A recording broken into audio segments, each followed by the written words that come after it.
Hi, I'm Clancy from Skies Off-Road Design, and this is my 88 4Runner. Owned it for about 14 years, done a lot of work to it over the years. Most of it was done years ago. Started life as 3-liter auto IFS. Obviously, since then, some things have changed. Did solid axle swap, the 85 housing. It's got e-locker up front, RCV axles, Tundra brakes, 529s, 37-inch MTRs, custom bumpers, sliders, manual swap to a R150 transmission. It's got rears up front. It's got Chevy springs out back. Big custom dual battery setup down here. It's really set up to be kind of my Swiss Army knife build. Very inspired by Ultimate Adventure builds, being able to drive across the country and wheel the whole way and turn around and drive home. So it does sand, snow, rocks, daily drive, camping. It's got a sleeping platform. I can just crash out in the back after a long day of driving. It's pretty much really common setup. The rears up front and Chevys are something that's worked for people for a long time, and not really reinventing the wheel here. It does have some pretty clapped out bastard pack rears up front currently. Get some better light in here, but they're about flattened out. They've been beaten, jumped, and in there for like 10 years, and they're just 85 rears. So today we're going to swap out those clapped out old springs for a set of our 3F race springs. There's one King of the Hammers multiple times. Spent more time on the podium than any other leaf spring I've seen. So let's get to it.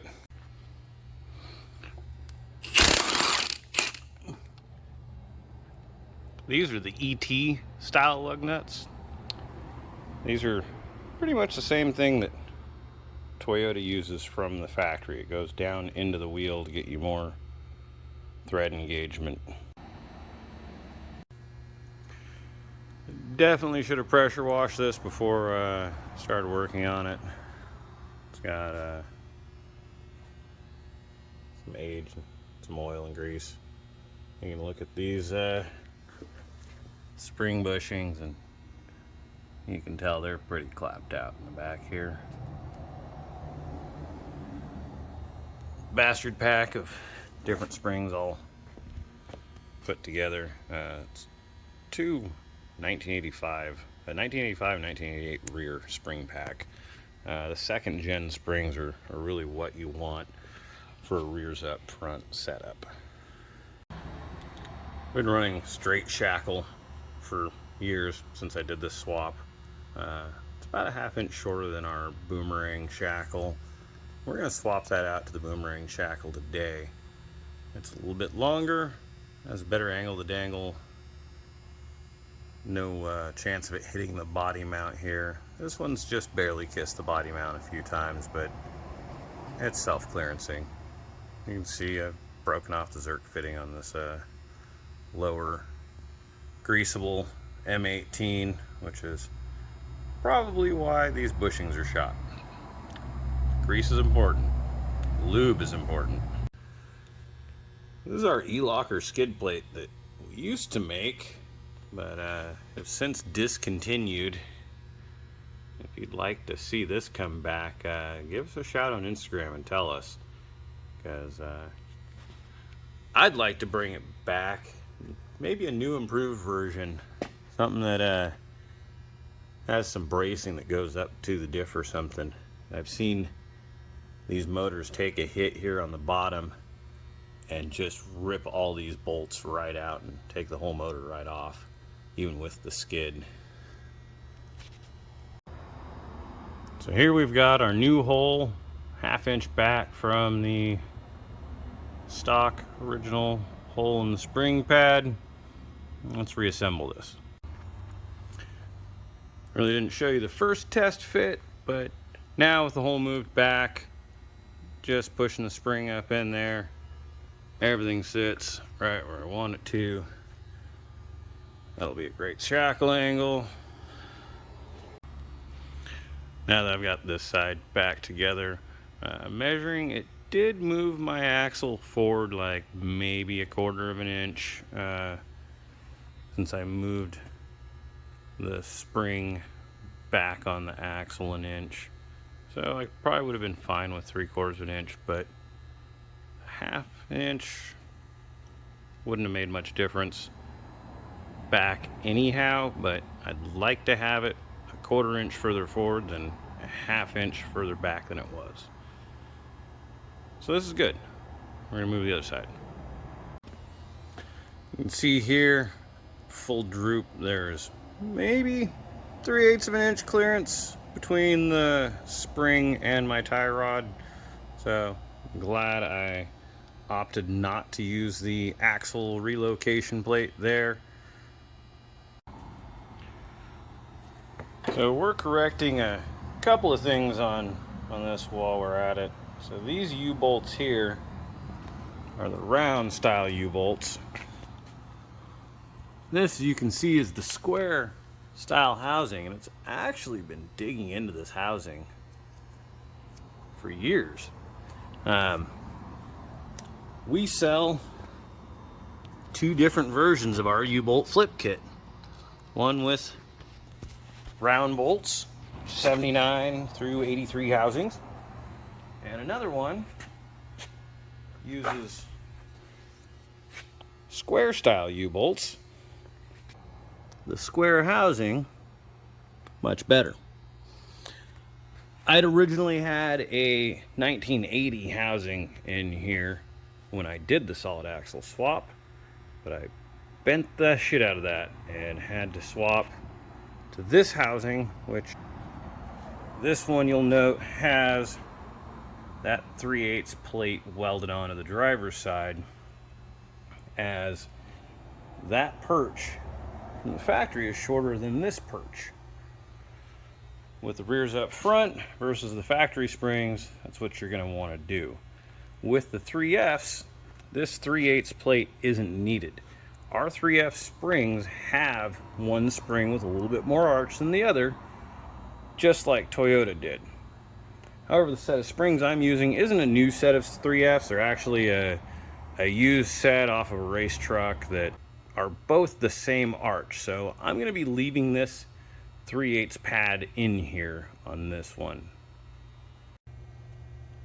On this side, you can see I am going to be drilling another hole 1 inch further back on the spring pad to match the other side.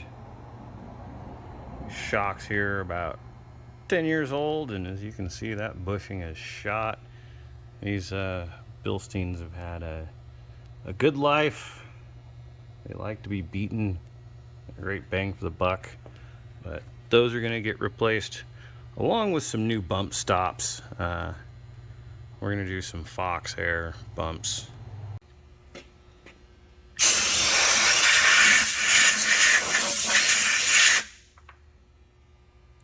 Excellent. Alright, we can see a little grinding was required to get the square U-bolts in there, but look at how nice and tight those fit to the housing. A little grinding here as well on the back of the housing. But those are going to be a much better solution. You can see the oil, sand from the previous vehicle that owned these springs. Alright. Just got to torque down a few things. U-bolts. We're going to put those at 100 foot-pounds. They're 9/16 U-bolt, so figure for 9/16 somewhere between 90 and 110 foot-pounds where you want to be. Excuse the shaky camera work. I don't have a production crew here. Should be just about there.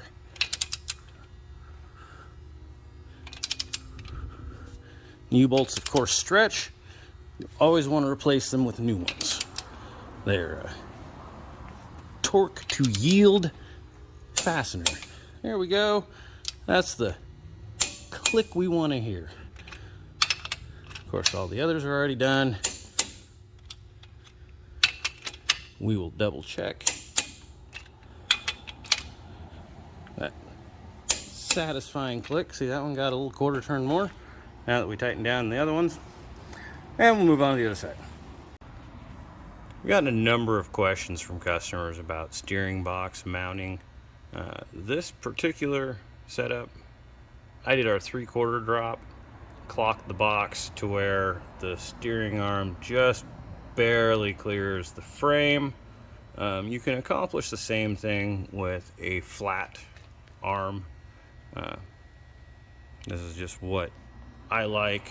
The box has a little bit straighter angle on the joint there. There is some clearancing to do here at the firewall.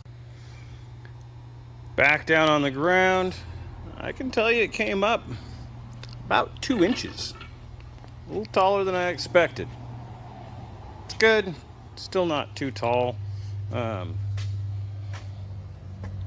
should have taken before and after measurements. Terrible at that. I didn't, but I can tell you that my springs were so clapped out there was only about 2.5 inches of shock body showing, and now we're closer to 5.